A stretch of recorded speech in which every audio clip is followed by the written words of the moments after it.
To replace the drain vent in this KitchenAid dishwasher, you will need a T15 Torx bit. Open the dishwasher door and remove the lower dish rack.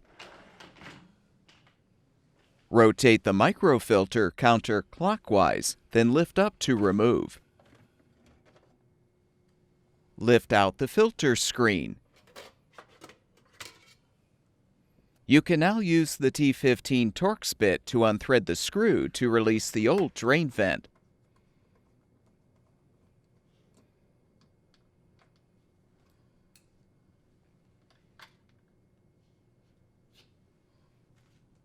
To install the new drain vent, insert it into the sump and rethread the screw to secure.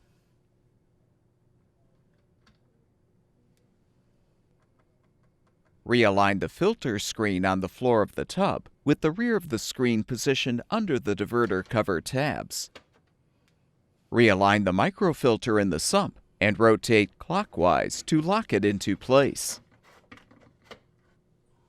Replace the lower dish rack, and your dishwasher should be ready for use.